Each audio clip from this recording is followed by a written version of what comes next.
Hello, my name's Jennifer Geist, and it's really a pleasure for me to be with you here today. I've been working in education for over 30 years, and one of my favorite things, my favorite tools, is to use film in the classroom. And I also love to watch movies with my own family and with my friends. I really believe that film is one of the most incredible inventions of human beings, creations, to help us really come to see the world through the eyes of others and to empathize and to really, film is so evocative. It's both visual, there's audio, the music. It captures so much of what is happening in the world that can sometimes go unnoticed. And it can really help us see what is life like for people on the other side of the world.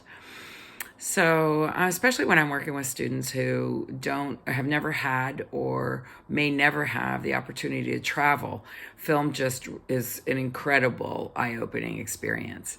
And as a teacher or a facilitator, you have this wonderful opportunity to kind of guide and help both open the eyes of students and participants in your groups, but also to really inspire them to be curious. And I guess that's the second reason. First reason I love film is because it inspires empathy. And the second reason I really love film is because it really stimulates curiosity. And it's actually my deep belief that those two ingredients, if we could foster more empathy and more curiosity, we could make great strides towards working together to solve some of the more complex and challenging issues and problems that we face as a global community.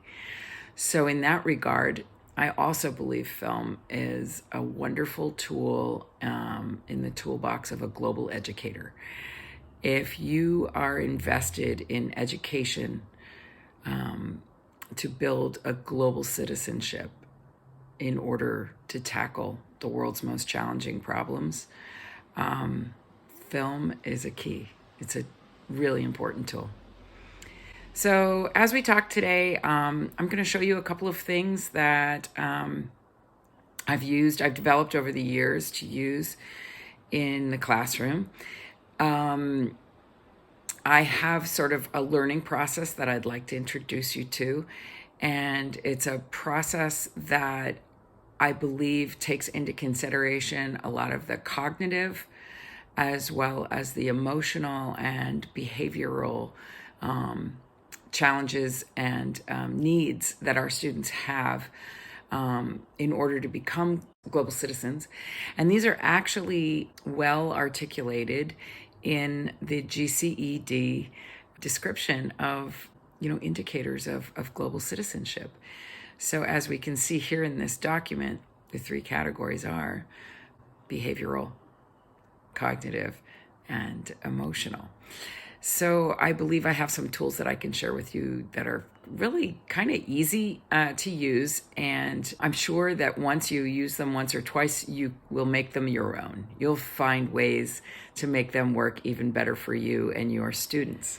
So let's jump in here. I think one of the things that's really important to do when you decide you're going to use something new, particularly in the classroom, or if you're not quite used to using a tool like film with intention to build particular skills or competencies, it's really a good idea just to take a moment to think about that and think, what skills would I want to develop in my students, and what competencies? Or sometimes I like to ask myself the question, what will my students know, understand, or be able to do after they've watched this film and discussed it? So I have this worksheet that I use sometimes, and you can just think about these questions. What is important for your learners to know or be able to do? How would you describe their ability now to be able to do this? or to understand this particular skill or competency. And then ask yourself, what could I do to help them build this capacity?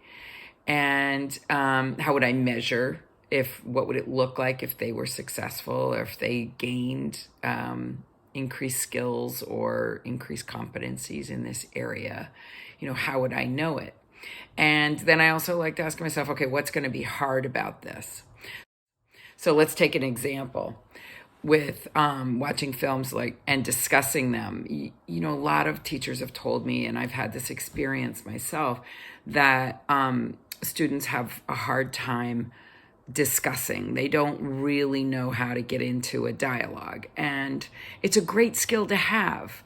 And so there are things that we can do as teachers to really help them develop this skill by making them feel, one, safe and comfortable; two, making them feel like they have the knowledge they need in order to discuss a film with intelligence; three, we can make them comfortable with each other, and that is to sort of set up an environment that doesn't feel judgmental, that people are wanting to listen and able to listen to each other.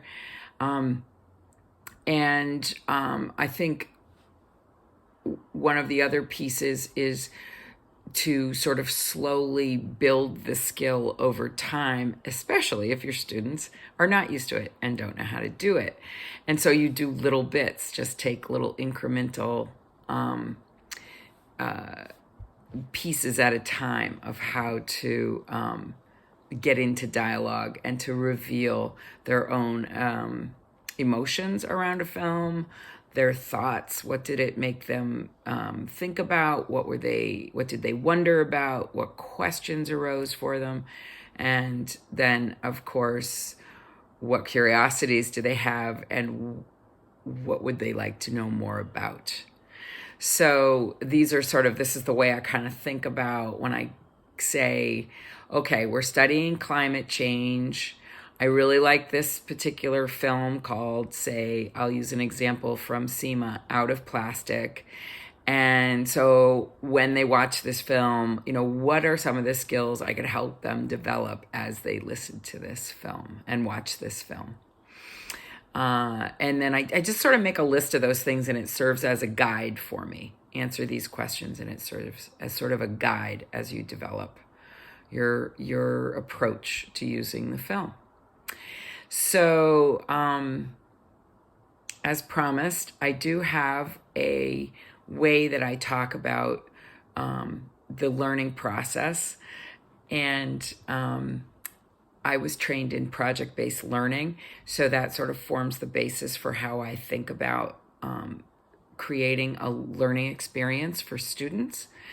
And so one of the things that I've developed is this 4-stage process. I call it PERA, or prepare, engage, reflect, and act. And I like to develop sort of an activity for each one of these stages, and that is sort of scaffolded so it builds a learning experience. So the first thing I do in the prepare section is I try to think about what relevant background information are students going to need concerning the topic or issue of this film. What are they going to need to know? And this is for two things. One is they'll understand the film better, but two, it also makes them feel more comfortable and confident to have a conversation with their peers about the film if they actually have some context for it and do deeply understand it. So, for example, with Out of Plastic, I would want them to have some background information on where the film is shot. It's shot in the Mediterranean and in Spain. The people in the film are speaking Spanish, and it's actually centered around these islands off the coast. So I'd want a little geography and a little bit about the people that are in the film. I'd also want them to know a little bit about the organization that the people work for in the film and what the organization's goals are. And I think I'd also want them to have some information about why plastic pollution is such a critical issue of our times, and for them to maybe think a little bit about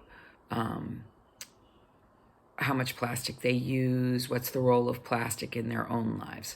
So just a little bit of thinking prior to the actually watching the film. And also a great thing to do is to connect them with a sustainable development goal. So you can say, here's the topic of the film. Which sustainable development goal do you think this matches? And what can we learn about the issue by reading about this goal? Also, I think a lot of global issues, the complex issues, are interconnected with other issues. So you might want to connect to something else that they've already learned about. So if they've already learned something about, say, fossil fuels and air pollution, then you might want to connect to that and say, okay, well, plastic pollution, air pollution, what are the systemic issues here? So that these would be sort of content related things that I'd want to do to help students feel comfortable discussing films. The other thing that's really important is for them to have the social skills that they need. And this is where you really need to know your students and think about, what do they already know how to do pretty well or understand pretty well that I could build on? And so the social emotional skills that are listed here in this graphic really help me think this through. First of all, a self-awareness. And again, this self-awareness, this is kind of what I was talking about, confidence, helping students feel that they belong and they are comfortable enough with themselves to be in conversation, that they belong. And that's also social awareness, to feel like they fit in the group. One of the ways that, for example, when you're building dialogue skills, I like to think about how much risk I am asking them to take in having dialogue. So I ask myself, would this group of students, would they be more comfortable if I started having them, giving them a question prompt and having them write before they have to speak, so they kind of get their thoughts together and they do a little journaling before it's time to speak out loud in the group? Or perhaps I think this group would be more comfortable if they were put into a pair with just one other person, and because it would feel lower risk than speaking out to the whole group. Sometimes I'll do pairs and then I'll put two pairs together so that then there's 4 students talking to each other. And then I'll add another pair to create 6, or I'll put 2 groups of 4 together to create 8. And in this way, build until they become more comfortable speaking in a group. I also think having them actually do things together, like draw or write on a poster, can help make conversation feel lower risk. These are, of course, the relationship skills that we're trying to build. And also, I'll say that the self-management it can be a difficult skill to teach, and film, I believe, creates a wonderful opportunity for students to feel emotions as they're watching the film. Film can inspire a lot of emotions, such as sadness, anger, frustration, joy. And so experiencing these emotions in a group setting while watching a film, and actually using a tool, and I'll show you a tool that I have called the SIFT worksheet, to help them experience their emotions and then perhaps have conversations about their emotions with their peers. This is really both the social awareness and self-awareness, but there's a lot of self-management in this. And so I believe film is wonderful for learning self-management skills.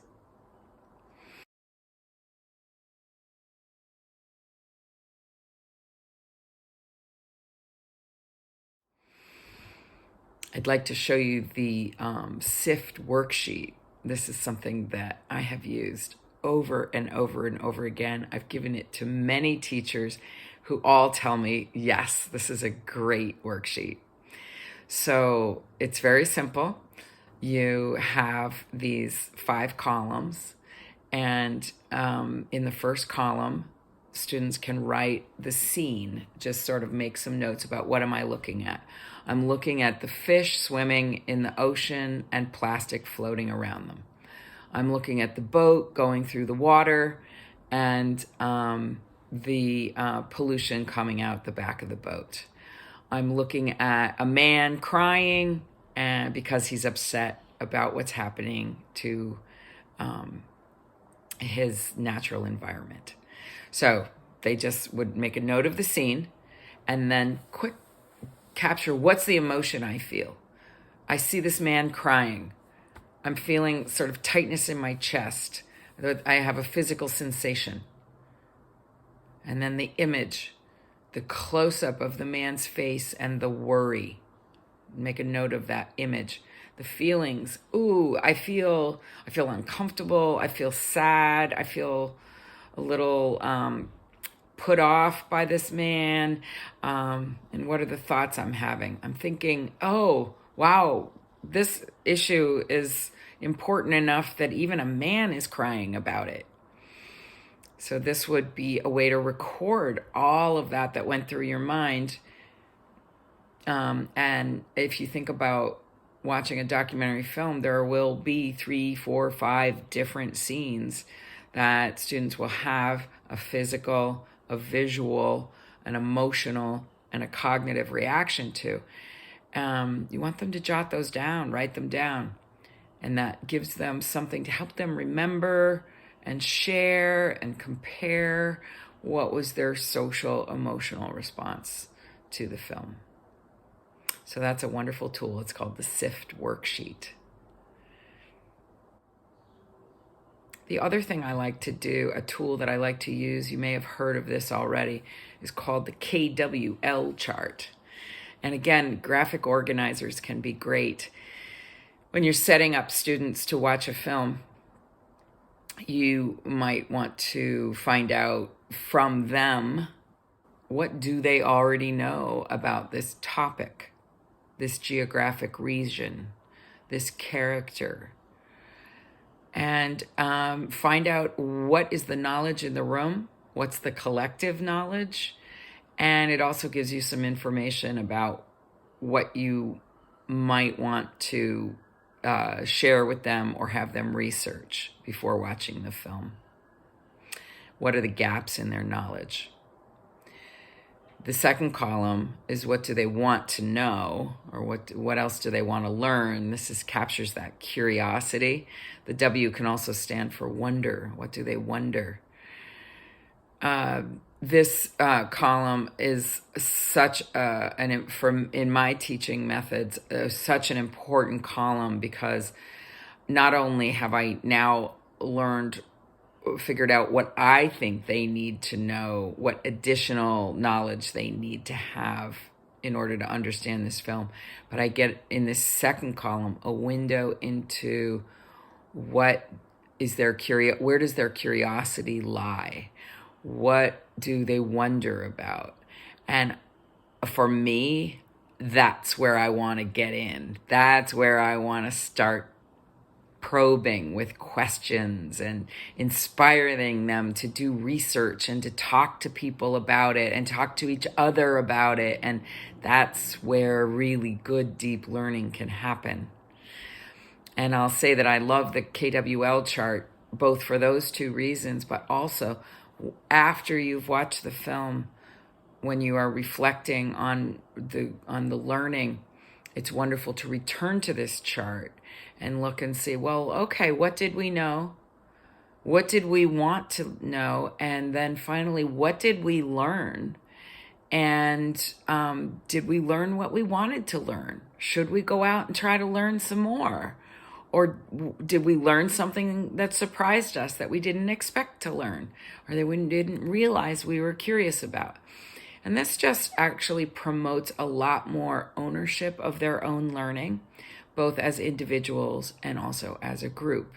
It takes some of the responsibility off of you as the teacher and helps them develop more sort of metacognition skills to come to think of themselves as learners.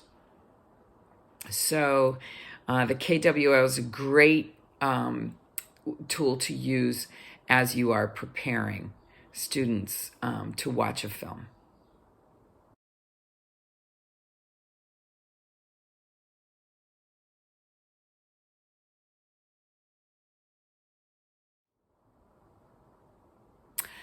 So the second stage of my learning process is, I call it engage, which is actually watching the film and then digesting it, asking questions. And this is where not only do you watch the film, use the SIFT worksheet to capture those sensations, images, feelings, and thoughts, but also you can put them into small groups for dialogue around to compare each other's responses to the films and to connect with each other around how the film made them feel and think. This is also a stage where if I think they're going to struggle with the information or the content, I can ask comprehension questions and find out if they did understand the content of the film, how well they understood it, and where I need to do more work to help them understand it. This is also a great time to give them like drawing prompts. Or one of my favorite things to do is pull out a quote from the film and say, do you remember when the man was crying about plastics pollution? And when he said, I'm crying because I love the ocean. Quotes like that can help jar their memories to remember, oh, yes, I do remember that. So even if I didn't write it down or capture it in the first viewing of the film, you can remind them with a quote. So one thing I will say when you do the engage section and you watch the film, I'm a fan of watching films together in a group and then having dialogue immediately afterwards. I think it's really important to capture the students' ideas and emotions right away before the film gets replaced by other events or other experiences. I know during the pandemic, many teachers had students watch films at home, and then they would come to a Zoom call and discuss them. And I think that's fine. I think that's wonderful and a wonderful work adjustment for the pandemic. And also for those of us who teach online, it's a good strategy. Watch the film and then come to a Zoom meeting or a classroom meeting right away. But you will want to build in time for immediate discussion and response. This concludes the first half of my talk with you. And I want to thank you so much for joining me and invite you to visit the CIMA website. Choose a film. Start to think about what you've heard so far and what films you might want to show and why you might want to show them. How do they connect to your curriculum? How might they help you to build the skills and competencies and the knowledge that you really want to build in your students? So go ahead and pick out a film, and then in this next part we can be thinking a little bit more about the final two stages of my process in planning a learning experience around film, which will be the part where we take a step back and reflect and then decide how to act. So I'll leave you with this wonderful quote from Roger Ebert, who is a film critic that I grew up with my whole life. He had a show on the radio and on TV. And he says, "For me, the movies are like a machine that generates empathy. If it's a great movie, it lets you understand a little bit more about what it's like to be a different gender, a different race, a different age, a different economic class, a different nationality, a different profession, different hopes, aspirations, dreams, and fears." So I leave you with that, all these new worldviews that film can bring into our lives. And I look forward to our next session where we talk about reflection and taking action. Thanks. Hello, and welcome back to Using Film to Build Global Competency in Dialogue. In this section, we'll be talking about the second two stages of the PARA process, reflection and action. Thanks for being here. So the next stage of my learning process is really an important stage for me. It's to take time to reflect. I believe we often skip this, especially when we're dealing with emotional things. And I think a lot of learning is lost when we don't take time to reflect, especially those the social emotional learning. So think of the reflect time as a time where you're really stopping to connect new information with the emotions that were evoked in the film. We will remember things longer and we will understand them more deeply if we have an emotional layer to them. Particularly when we're talking about global issues and problems, the emotional layer is critical if students, people, are going to take action and modify their thinking or change their mind or change their behavior about something. And it's important to take that time to reflect and integrate what they've learned. This is essential for real and sustainable change. So if one of your goals in your work with students is to help them change and adapt to the world and to take on complex problems, you'll want to give them the time to reflect and integrate what they've learned. I also think dialogue is a good chance for reflection, and some students do really well integrating what they learned through dialogue. Other students really need to be on their own a bit, maybe using art or a journaling prompt to integrate what they've learned and reflect. One of the tools I really like to use for reflection is called the mirror, the microscope, and the binoculars. This is an opportunity for students to sort of take several different lenses on their learning, and it's a great chance for you as a teacher to assess their learning and find out what changed for them after watching the film and having a dialogue experience.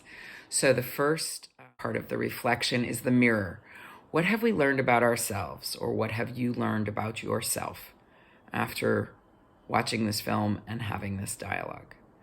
And then you take the microscope and you say, well, let's now take a microscope and look at ourselves underneath a microscope. What have we learned about each other?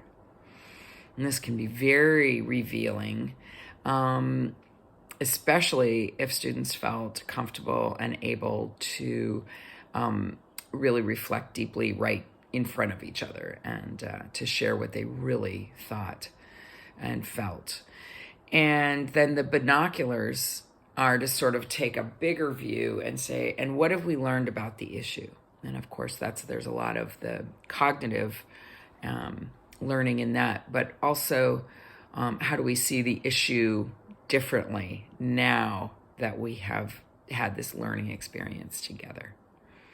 So I really, I love this activity. Students get it right away. You can do this in verbally, or you can do this in a written format, or in another creative format. So after reflection, my fourth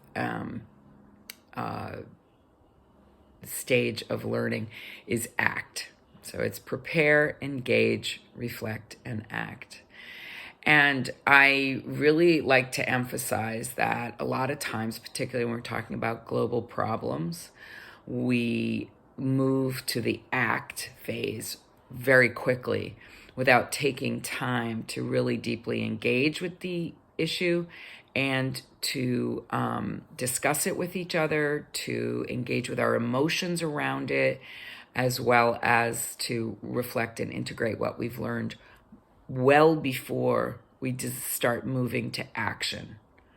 Sometimes action is even a way for us to avoid our feelings. And that's obviously not something we want to encourage. But I also think sometimes we take actions that are not very thoughtful and sometimes can even cause more harm than good.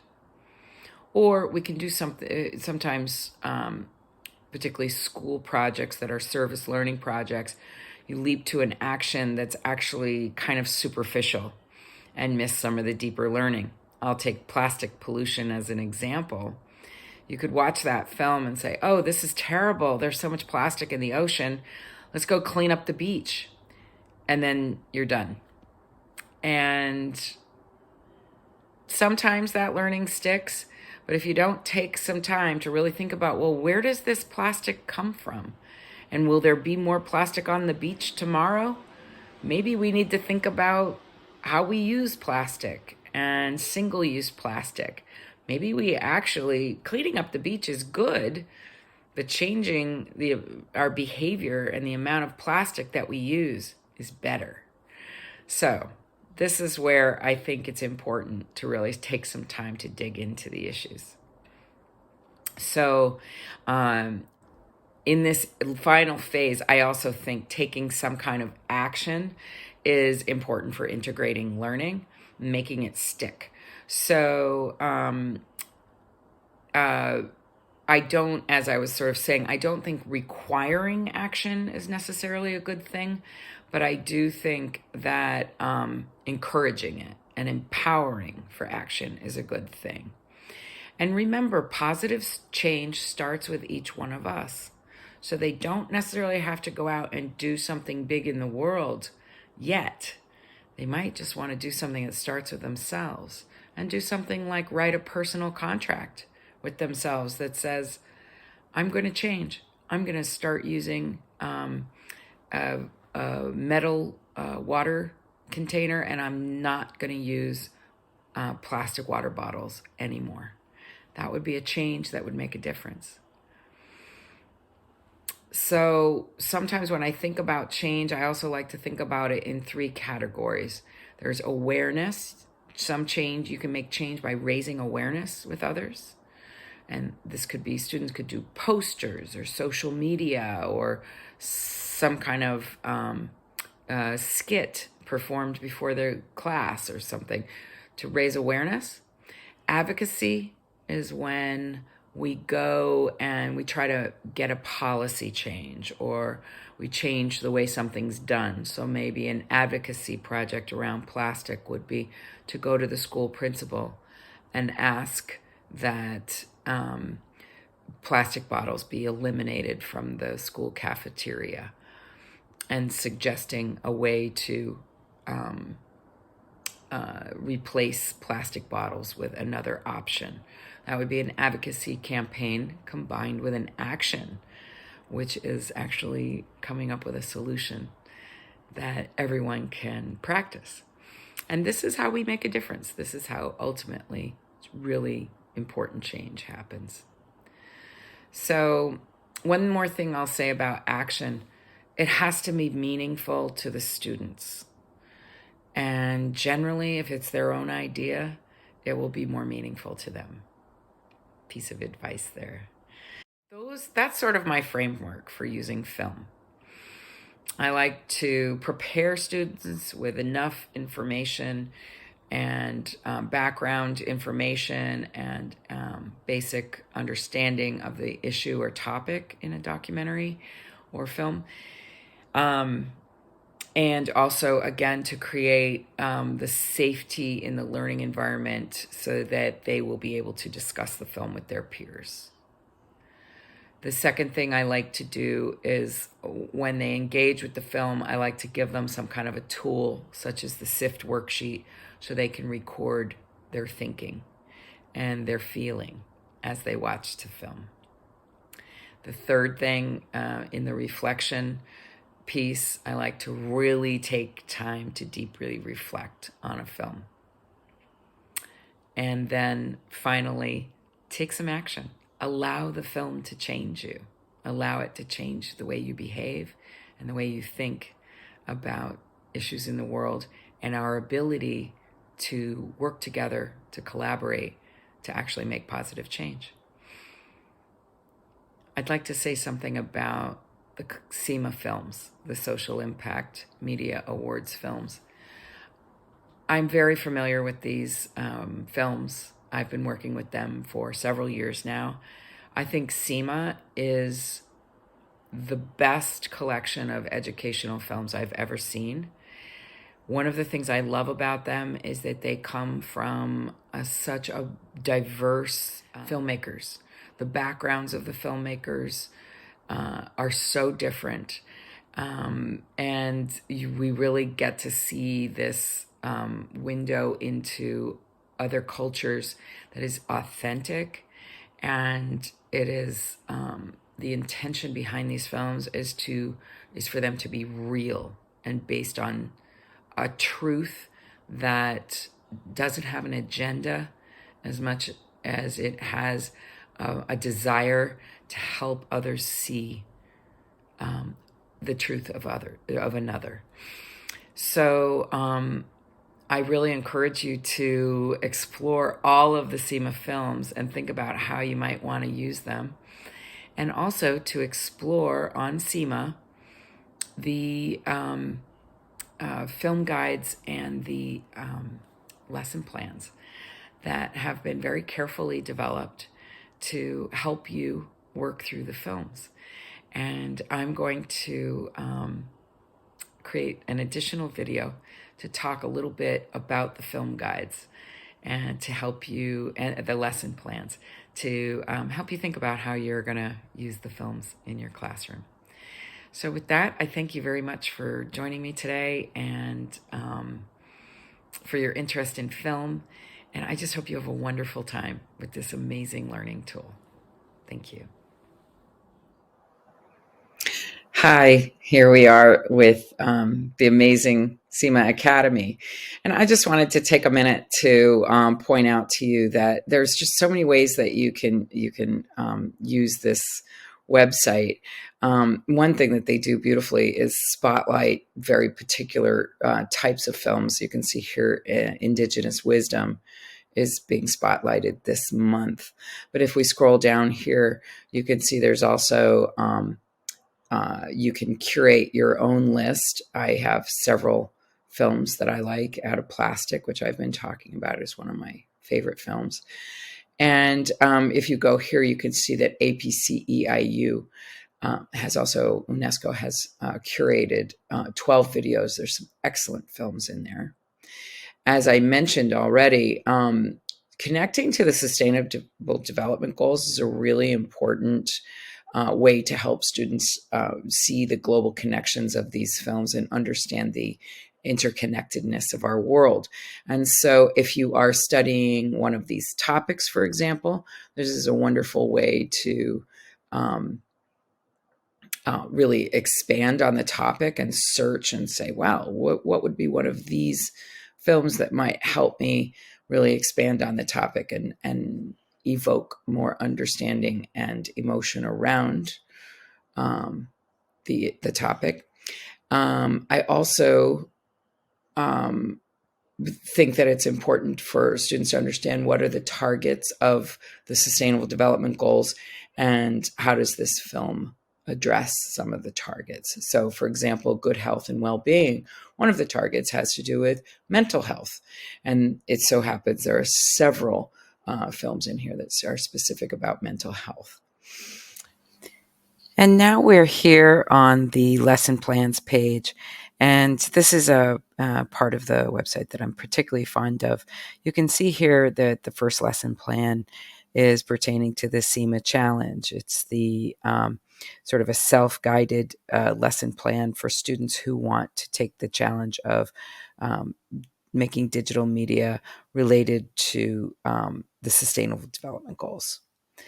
And as I roll down, the second lesson plan here is to help you as a teacher or bring your classroom through the CIMA challenge. This next lesson plan is called The Artist, and it's about creative activism. There are films that talk about art and creative expression to raise awareness and critical consciousness of people. And it's just the power of visual storytelling. So you could do a lesson plan around that. Here's a lesson plan called The Climate Activist. This goes with the film Out of Plastic that I was talking about earlier, and Plastics Pollution, and other films in the collection related to plastics. And this challenges, it presents the challenge to do something about plastic pollution. The Entrepreneur introduces to students how people are doing good in the world by creating businesses that help others at the same time as improving the planet and creating employment. This next one, The Journalist, Media Literacy 101. And this next one, The Narrator, Media Literacy 102. These are about media literacy skills from the point of view of production, putting yourselves in the seat of a media producer. Wonderful way to learn and understand the nuances. This next lesson plan, The Listener, Better Conversations. This is one that I have worked on quite a bit and am very proud of.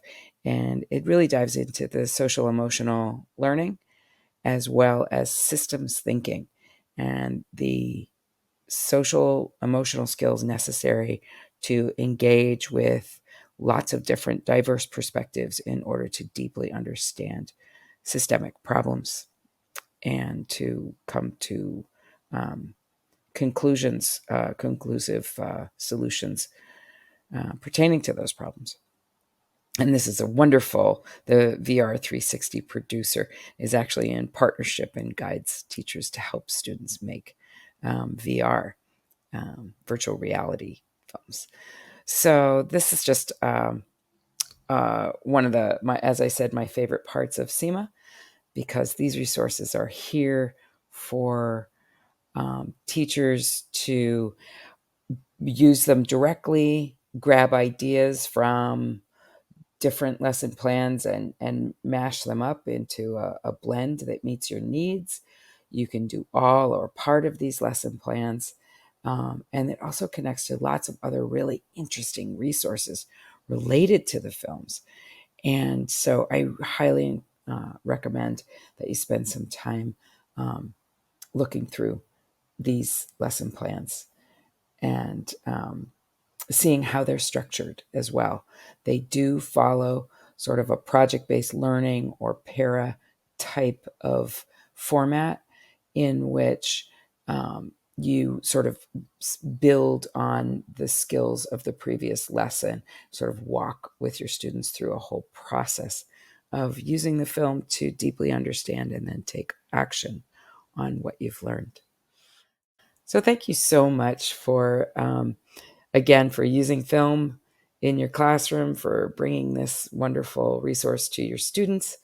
And I again wish you lots of fun and fascinating, amazing, creative learning using film in the classroom.